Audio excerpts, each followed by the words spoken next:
నేను అమ్మకు ఒకటే చెప్తాను, అమ్మ 2 దారులు ఉన్నాయి. ఒక దారి అయితే మాట తప్పమంటున్నారు, పదవులు ఇస్తామంటున్నారు. 2వ దారి పోతే మాట మీద నిలబడతాం, పదవులు రావు, బహుశా ఇబ్బందులు కూడా పెడతాం. బట్ మాట మీద అయితే నిలబడతాం.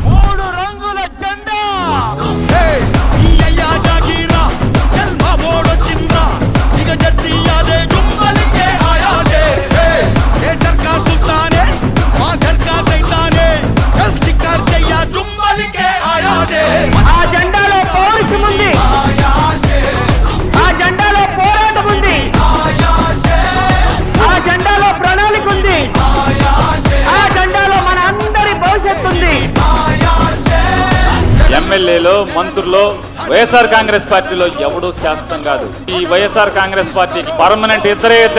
ఒకడు జెండా మోసే కార్యకర్త, 2 జగన్మోహన్ రెడ్డి చెప్తే మిగతా అందరూ కూడా వచ్చేవాడు వెళ్ళేవాడు చెప్తే మీరిద్దరు మాత్రమే. జగన్మోహన్ రెడ్డి గారి పార్టీని అంత తేలిగ్గా తీసేయడానికైతే వీలు లేదు. కోసుకుంటే జగన్, కోసుకుంటే చంద్రబాబుతో కంపేర్ చేస్తే కోసుకుంటే జగన్ అనే వ్యక్తులే ఎక్కువ.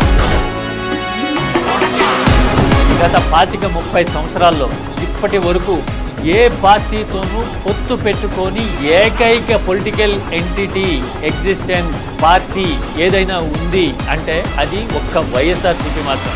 ఈ రాజకీయాలలో ఎప్పటికీ కూడా విలువలు, విశ్వసనీయత ఇవి మాత్రం ఎక్కడా ఎప్పుడూ తగ్గలేదు.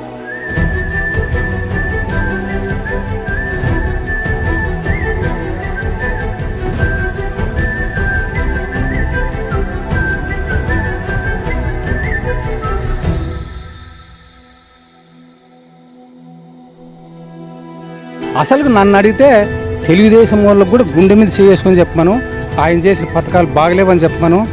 ఖచ్చితంగా వాళ్ళ మనసులో కూడా ఆయన మీద అభిమానం ఉంటుంది. కాకపోతే ఏదో మేము పరిపాలన చేయాలా, మేము మండలంలో పోయి కూర్చోవాలా, అవతల రానియకూడదు, అది తప్పితే 2.5 తల్లే వాళ్ళకు.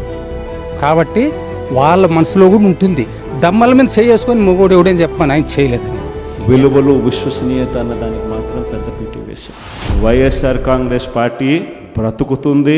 వైఎస్ఆర్ కాంగ్రెస్ పార్టీ ఈ రాష్ట్రాన్ని ఏలుతుంది అని కూడా సందర్భంగా చెప్తా ఉన్నాను.